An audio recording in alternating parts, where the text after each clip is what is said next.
Welcome to learning मित्रम। आज हम class 9th की एनसीईआरटी के बुक का एक्सरसाइज 2 संविधान के क्वेश्चन आंसर को डिस्कस करेंगे। इससे पहले हमने इसकी थ्योरी देख लिया है। जिन लोगों ने इसकी थ्योरी नहीं देखी है वे पहले इसकी थ्योरी देख ले ताकि आपको वीडियो जो है क्वेश्चन का अच्छे से समझ में आ सके। आप थ्योरी देखेंगे तो आपको क्वेश्चन आंसर ज़्यादा अच्छे से समझ में आएगा। अगर आप हमारे चैनल पर नए हैं तो हमारे चैनल को लाइक करें, सब्सक्राइब करें, शेयर करें और साथ ही बेल आइकन दबाकर नोटिफिकेशन ऑन भी कर लें। अब चलिए इसे हम शुरू करते हैं। जैसा कि यहाँ पे पहला क्वेश्चन के बारे में दिया गया है,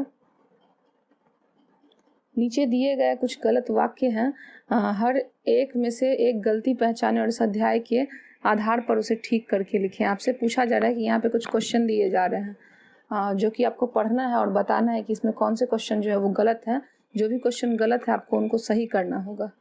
तो चलिए अब इसे देखते हैं एक एक करके। पहला क्वेश्चन है, स्वतंत्रता के बाद देश लोकतांत्रिक हो या नहीं, इस विषय पर स्वतंत्रता आंदोलन के नेताओं ने अपना दिमाग खुला रखा। मतलब आपके सामने एक क्वेश्चन है जिससे पे आपको सोचने विचारने के लिए कहा जा रहा है कि यदि स्वतंत्रता के बाद जब हमारा देश मतलब आज़ाद हुआ था तो आज़ाद होने के बाद देश लोकतांत्रिक होगा या नहीं ये बताना है। और जब स्वतंत्रता आंदोलन हुआ था तो उस समय मतलब लोकतांत्रिक व्यवस्था को पक्ष में रखते हुए नेताओं ने अपना दिमाग खुला रखा था या बंद रखा था, मतलब देश के विषय में कि देश के लिए जो है लोकतंत्र कैसा होना चाहिए। और उस संबंध में मतलब नेताओं ने जिस समय स्वतंत्रता हमें मिल गई थी और संविधान का निर्माण हो रहा था तब नेताओं के दिमाग खुले थे या बंद विचार के थे। तो इसका जो आंसर है वो हो जाएगा, स्वतंत्रता के बाद देश लोकतांत्रिक हो इस विषय पर स्वतंत्रता आंदोलन के नेताओं ने अपना दिमाग खुला रखा था। हमें जो आज़ादी मिली 15 अगस्त 1947 को, अंग्रेज जो है यहाँ से भारत छोड़कर चले गए, तो इसके पीछे बहुत सारे नेताओं का हाथ था जिसमें महात्मा गांधी, जवाहरलाल नेहरू, सरोजनी नायडू और बहुत सारे ऐसे नेता थे, भीमराव अम्बेडकर, जो सुभाष चंद्र बोस। उन नेताओं के सहयोग से ही हमें जो है आज़ादी मिल सकी। तो उस समय उन्होंने अपना दिमाग खुला ही रखा था, इसलिए हमें आज आज़ादी मिली भी। अगर वे अपना दिमाग खुला नहीं रखते तो जो अंग्रेज हमारे भारत को 100 वर्षों से ऊपर तक लूट रहे थे वे अभी भी हमें लूटते ही रहते हैं। अब यहाँ पे दूसरा क्वेश्चन दिया गया है, उसे देखते हैं कि भारतीय संविधान सभा के सभी सदस्य संविधान में कही गई हर एक बात पर सहमत है। मतलब जिस समय हमारा संविधान तैयार हो रहा था, जिस समय इंडियन कॉन्स्टिट्यूशन बन रहा था, उस समय भारत में अंग्रेज पहले से ही विद्यमान थे। तो संविधान बनाने के अंतर्गत क्या था कि बहुत सारे नेता के अलग अलग पक्ष थे, बहुत सारे नेताओं की बातें जो है वो अलग अलग थी कि किस तरीके से संविधान का निर्माण होगा। सभी नेताओं की सोच भी जो है वो अलग अलग थी। मतलब कुछ जो भी सुधार करना चाहते थे उनको तो रखा ही गया था, लेकिन बहुत सारे ऐसे भी थे जो विपक्ष में भी खड़े थे। तो संविधान की पुस्तक में जिन भी बातों को लिखा जाता था उस पर कमेटी तैयार की जाती थी, उस पर जो है भाषण में सबको बताया जाता था। उसके बाद आपको सदस्यता जो है एक बनी रहती थी ताकि जो है मतलब जो भी निर्णय लिए जा सके वो सभी के पक्ष में हो। तो इसका जो आंसर है वो हो जाएगा, संविधान सभा के अलग अलग सदस्यों के विभिन्न मुद्दों पर अलग अलग विचार थे किंतु उन्होंने अपने मतभेद सुलझा लिए और संविधान के मूलभूत सिद्धांतों पर उन्होंने एक ही समान राय रखी। मतलब वो सभी लोगों के लिए जो है संविधान की पुस्तक में एक समान मतलब न्याय होना चाहिए, अधिकार होना चाहिए।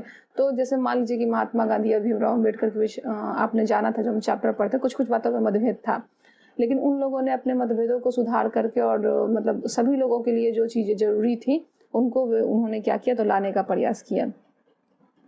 उसके बाद तीसरा क्वेश्चन है, जिन देशों में संविधान है वहाँ लोकतांत्रिक शासन व्यवस्था ही होगी। मतलब आपसे पूछा जा रहा है कि जिन देशों में संविधान है वहाँ पे लोकतांत्रिक शासन व्यवस्था होगी या नहीं होगी। तो इसका आंसर है, जिस देश में लोकतंत्र उसमें संविधान होना ही चाहिए, क्योंकि बिना संविधान के लोकतंत्र को चलाना जो है वो काफ़ी ज़्यादा मुश्किल है। क्योंकि संविधान की पुस्तक में क्या होता है, वो एक ऐसे नियमों को तैयार करके रखता है जिसका सभी हम लोग पालन करते हैं। जिसमें हर एक नागरिक को जो है उसका पालन करना अनिवार्य होता है। तो अगर संविधान की पुस्तक नहीं होगी तो वो लोकतंत्र ही नहीं कहलाएगा, वो क्या कहलाएगा, राजतंत्र कहलाएगा। तो ये आप समझ गए कि जिन देशों में संविधान है वहाँ पे लोकतांत्रिक शासन व्यवस्था होगी ही। उसके बाद चौथा क्वेश्चन है, संविधान देश का सर्वोच्च कानून होता है इसलिए इसमें बदलाव नहीं होता है। हाँ, ये बात सही है कि संविधान क्या होता है, देश का सर्वोच्च कानून तो होता है, लेकिन इसमें बदलाव नहीं होना ये उचित नहीं है। क्योंकि अगर समय समय पर यह मांग रखी जाए कि इसमें बदलाव होना आवश्यक है तो हम क्या कर सकते हैं, इसमें बदलाव कर सकते हैं, अच्छी अच्छी बातों को हम क्या कर सकते हैं, इसके अंदर जोड़ सकते हैं। उसके बाद है नेक्स्ट क्वेश्चन। चलिए हम देखते हैं इन चारों को समझने के बाद जो दूसरा है वो, दक्षिण अफ्रीका का लोकतांत्रिक संविधान बनाने में इनमें से कौन सा टकराव सबसे महत्वपूर्ण था। मतलब आपसे पूछा जा रहा है कि यहाँ पे 4 ऑप्शन दिए गए हैं, जिसमें साउथ अफ्रीका में जो मतलब डेमोक्रेसी आने वाला था, तो उस समय ऐसा कौन सा कारण था जो बहुत ज़्यादा महत्वपूर्ण था। एक एक करके पढ़ के समझते हैं। पहला है दक्षिण अफ्रीका और उसके पड़ोसी देशों का, दूसरा है स्त्री और पुरुषों का, तीसरा है गोरे अल्पसंख्यक और अश्वेत बहुसंख्यों का, यह चौथा रंगीन चमड़ी वाले बहुसंख्यक और अश्वेत अल्पसंख्यों का। तो हम जानते हैं कि वहाँ पे जो लड़ाई हो रही थी, मतलब श्वेत और अश्वेतों के बीच, जो कि बहुत संख्या में थे। श्वेत ये नहीं चाहते थे कि अश्वेतों को किसी प्रकार का अधिकार मिले। वहाँ पे संघर्ष का मुद्दा क्या था? श्वेत और अश्वेतों के बीच का जो मुद्दा था वो क्या था? मतलब दक्षिण अफ्रीका में लोकतांत्रिक संविधान बनाने में टकराव का सबसे महत्वपूर्ण कारण था। तो इसका आंसर हो जाएगा घ। अब चलिए आगे की ओर बढ़ते हैं। लोकतांत्रिक संविधान में इनमें से कौन सा प्रावधान नहीं है? मतलब लोकतांत्रिक संविधान में ऐसा कौन सा इन चारों में से ऑप्शन है जिसको नहीं जोड़ा गया लोकतांत्रिक संविधान में? तो पहला है शासन प्रमुख के अधिकार, दूसरा है शासन प्रमुख का नाम, तीसरा है विधायिका का अधिकार और चौथा है देश का नाम। तो जो हम लोकतंत्र के बारे में जानते हैं, लोकतांत्रिक संविधान के बारे में, तो हम जानते हैं कि हर व्यक्ति का मतलब यहाँ पे सबको समान अधिकार दिया गया, जैसे कि वोट डालने का अधिकार, या मतलब जो भी कॉन्स्टिट्यूशन में लिखे गए अधिकार हैं कि क्या क्या अधिकार होने चाहिए, जैसे कि 0 से 6 वर्ष तक के बच्चों 6 से 14 वर्ष तक के बच्चों को स्कूल में, सरकारी स्कूलों में मुफ्त शिक्षा दी जानी चाहिए। तो बहुत सारे ऐसे अधिकार हैं जो कि हमारी कॉन्स्टिट्यूशन में मतलब लिखे गए हैं। उसमें शासन प्रमुख के अधिकार हैं, विधायिका का भी अधिकार दिया हुआ है कि किस तरीके से विधायिका अपना काम करती है, कानून बनाना और कानून का पालन करना, और जिन्होंने कानून का पालन नहीं किया है उन्हें दंड देना। और देश का नाम तो सर्वोपरि है, किसी भी संविधान के लिए देश का नाम होना जो है वो आवश्यक है, अनिवार्य है, सर्वोपरि है। तो इसका जो आंसर हो जाएगा, लोकतांत्रिक संविधान में जो शासन का नाम होता है वो प्रमुख नहीं होता। मतलब हम क्या कर सकते हैं, किसी की भी शासन का जो व्यक्ति का नाम है वो प्रमुख जो है वो नहीं हो सकता। यहाँ पे जो घ मिसप्रिंट हो गया है, आप इसे ख कर ले। शासन प्रमुख का नाम जो है वो लोकतांत्रिक संविधान में प्रावधान नहीं होता है। तो इसका आंसर क्या हो जाएगा? शासन प्रमुख का नाम, ख ऑप्शन। आगे की ओर बढ़ते हैं। संविधान निर्माण में इन नेताओं और उनकी भूमिका में मेल बैठा है। मतलब आपको मैचिंग करना है कि इनमें से कौन कौन से ऐसे ऑप्शन हैं जो मतलब जिससे मेल खाते हैं। जैसे कि मोतीलाल नेहरू के बारे में दिया गया है, इन चारों में से आपको ऑप्शन चुनना है कि कौन इसका मतलब एक परफेक्ट आंसर होगा। तो मोतीलाल नेहरू संविधान सभा के अध्यक्ष थे? नहीं। संविधान सभा के सदस्य थे? नहीं। प्रारूप कमेटी के अध्यक्ष थे? नहीं। उन्होंने क्या किया था? तो 1928 में भारत का संविधान बनाया था। मोतीलाल नेहरू का हो जाएगा 4 नंबर। मोतीलाल नेहरू ने क्या था? 1928 में भारत का संविधान बनाया था। उसके बाद भीमराव अम्बेडकर के बारे में है कि भीमराव अम्बेडकर क्या थे? तो एक ऑप्शन तो पहले ही आपका छट चुका है। तो इसमें 3 ऑप्शन, संविधान सभा के अध्यक्ष, संविधान सभा के सदस्य, प्रारूप कमेटी के अध्यक्ष। तो इसका जो आंसर हो जाएगा, भीमराव अम्बेडकर जो थे वो क्या थे? तो प्रारूप कमेटी के अध्यक्ष थे। दूसरा नंबर हो जाएगा तीसरा, ख का हो जाएगा तीसरा, और क का हो जाएगा आपको 4 नंबर। उसके बाद जो राजेंद्र प्रसाद के बारे में कि राजेंद्र प्रसाद क्या थे? तो संविधान सभा के अध्यक्ष थे या संविधान सभा के सदस्य थे? तो इसका जो आंसर हो जाएगा वो हो जाएगा ग का 1, संविधान सभा के अध्यक्ष थे। राजेंद्र प्रसाद क्या थे? तो आपको संविधान सभा के अध्यक्ष थे। उसके बाद सरोजनी नायडू क्या थी? तो संविधान सभा की सदस्य थी। अब चलिए इसका एक एक करके ऑप्शन हम जान ले। ये जो है मोतीलाल नेहरू, इनके बारे में ऑप्शन 4, 1928 में भारत का संविधान बना। भीमराव अम्बेडकर के बारे में ये हो गया आपको 3rd नंबर, प्रारूप कमेटी के अध्यक्ष। राजेंद्र प्रसाद संविधान सभा के अध्यक्ष, और सरोजनी नायडू संविधान सभा की सदस्य। आप ये ऑप्शन लिख लें, अपने कॉपी में नोट कर ले, आप अपने बुक में भी टिक आउट कर सकते हैं। आप चलिए आगे की ओर बढ़ते हैं। जो जो क्वेश्चन दिए जा रहे हैं उनको समझेंगे। जवाहरलाल नेहरू के नियति के साथ साक्षात्कार देने वाले भाषण के आधार पर निम्नलिखित प्रश्नों का जवाब दें। जिस समय हमारा संविधान निर्माण हो रहा था उस समय नेहरू जी ने जो है एक भाषण दिया था। उस भाषण के आधार पर बताना है आपको कि जो मतलब नियति के साथ साक्षात्कार वाले भाषण है उनका हमको जवाब देना, उससे क्वेश्चन से रिलेटेड, भाषण से क्वेश्चन से जो रिलेटेड होंगे।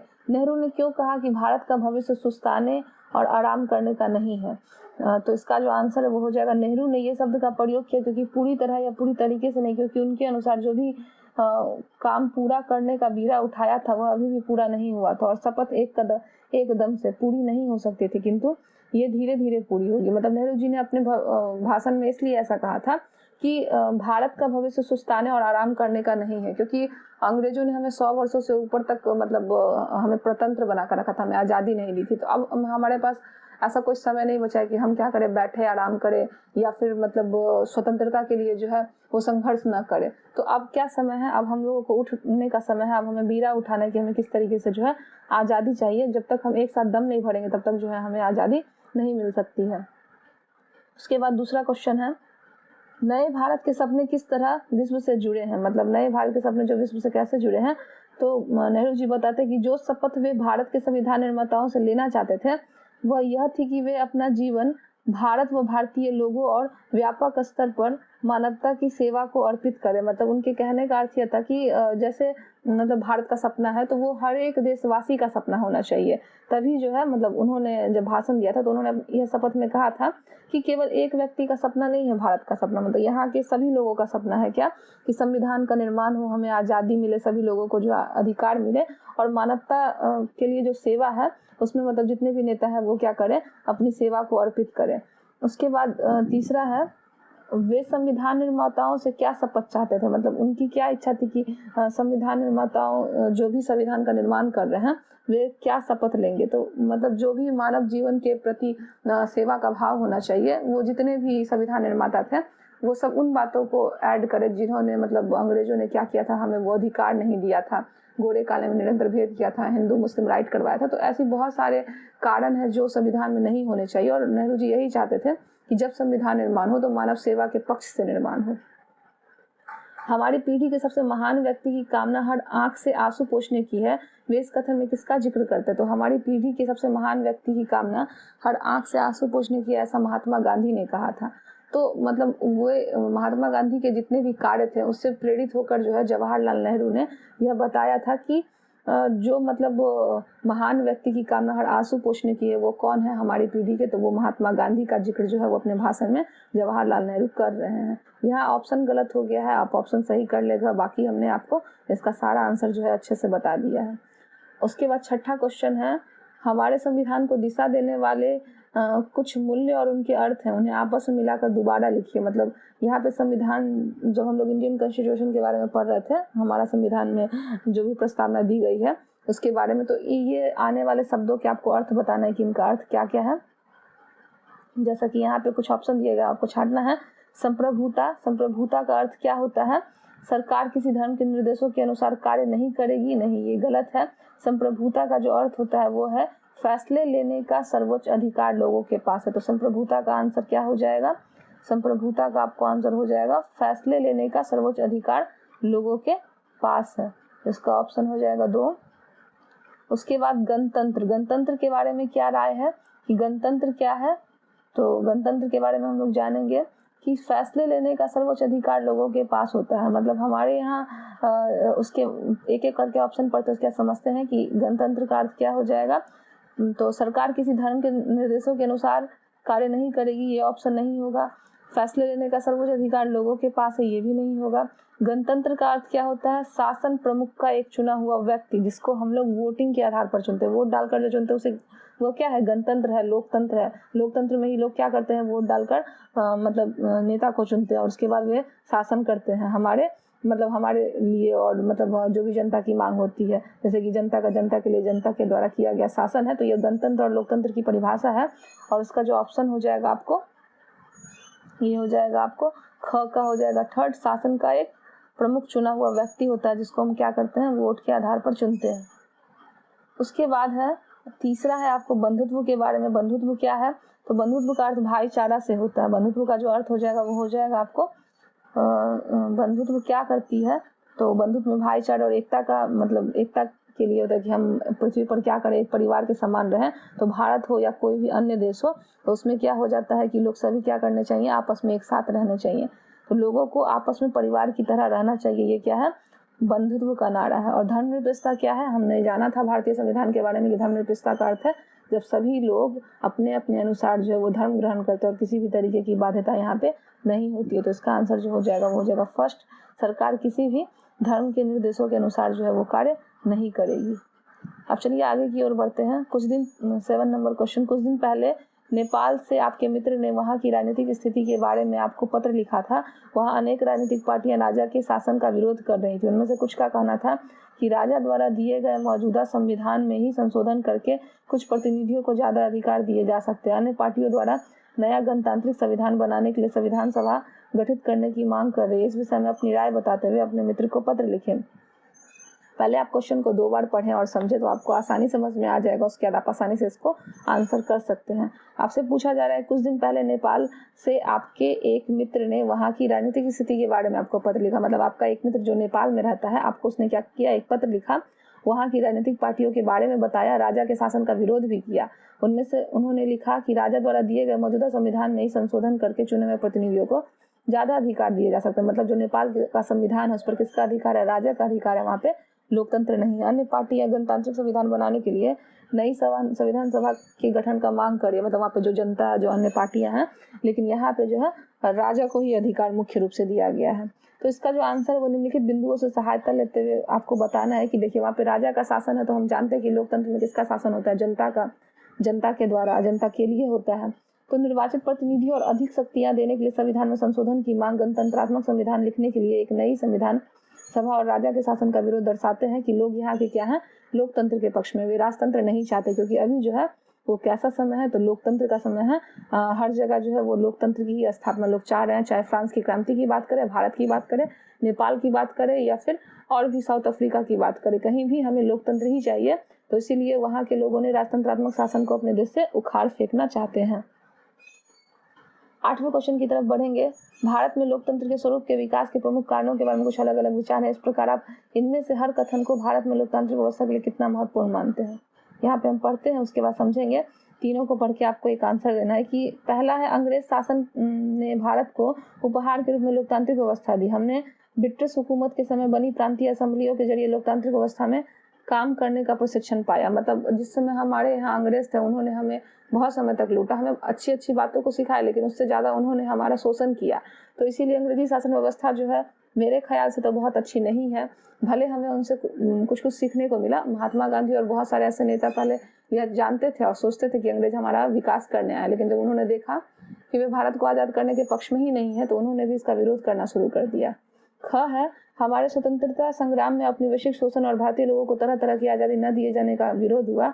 ऐसे में स्वतंत्र भारत को लोकतांत्रिक होना ही था। अंग्रेजों ने हमारे ऊपर बहुत समय तक शासन किया, हमारे सारे अधिकार छीन लिए। जिस समय तक अंग्रेज रहे उस समय भारत को गुलाम बनाकर रख दिया। गुलामी की जंजीर से हमें निकलने में 100 वर्ष से भी अधिक समय लग गया।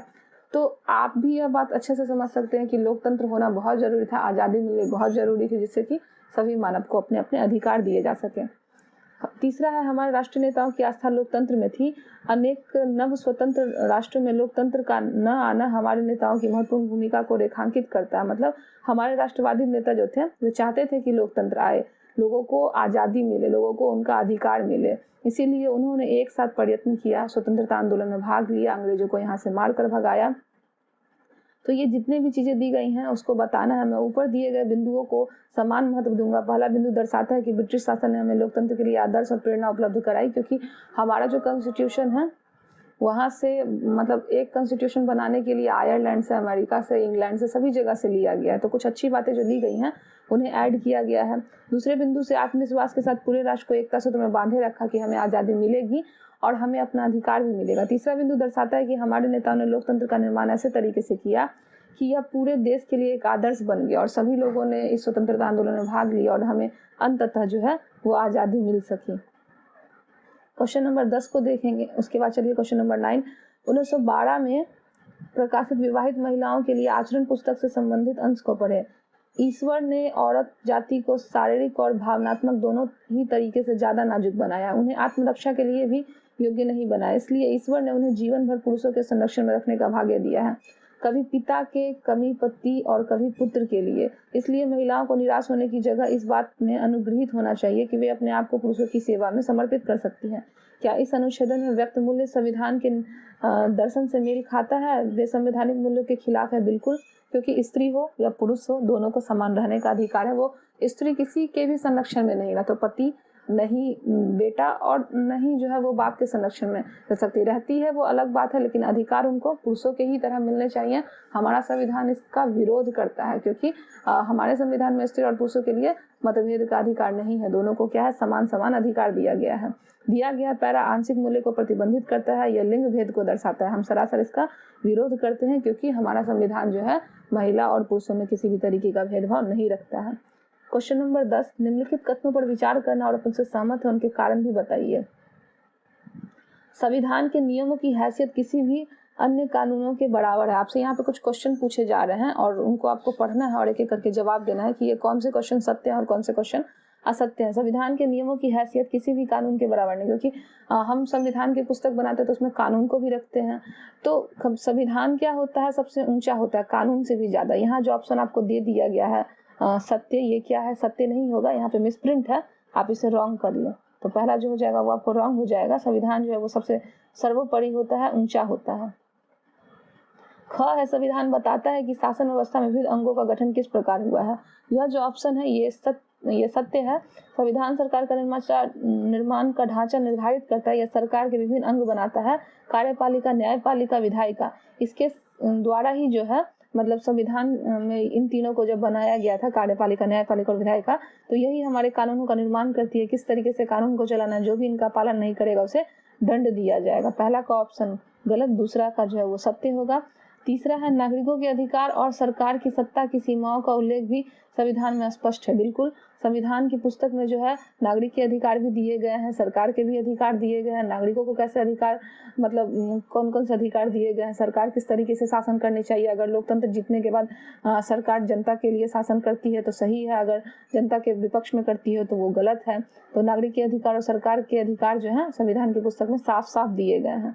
चौथा है, संविधान संस्थाओं की चर्चा करता है कि उसका मूल्यों से कुछ लेना देना नहीं है। ये जो ऑप्शन है ये गलत हो जाएगा। संविधान संस्थाओं की चर्चा करता है कि इसका मूल्यों से कुछ लेना देना नहीं है। तो संविधान सरकार की विभिन्न संस्थाओं का गठन एवं कार्यों को निर्धारित करता है, ताकि इस संस्थाओं को चलाने के लिए ढांचा एवं नियम उपलब्ध हो सके। यद्यपि ऐसे कानून और ढांचे को उपलब्ध कराते समय लोकतांत्रिक सिद्धांत एवं मूल्य इसका मार्गदर्शन करता है। इसलिए एक संविधान मूल्यों के बारे में भी चर्चा करता है, क्योंकि यह मूल्यों पर आधारित संस्थाओं के बारे में है। क्योंकि जो भी हमारे मूल्य बने हैं वो कहाँ बने हैं, हमारे संविधान की पुस्तक में बने हैं। तो संविधान सरकार क्या करती है, विभिन्न संस्थाओं का गठन करती है, तब जाकर कार्य करती है, और इसको चलाने के लिए जो है बहुत सारे नियम भी बनाती है। और जब नियम बन जाता है, कानून बन जाता है, तो उसका लोगों को पालन करना भी अनिवार्य होता है। क्योंकि अगर हम पालन करते हैं कानून का या किसी भी नियम का, तो देश जो है वो सही से चलता है, उसका विकास सही प्रगति पे होता है।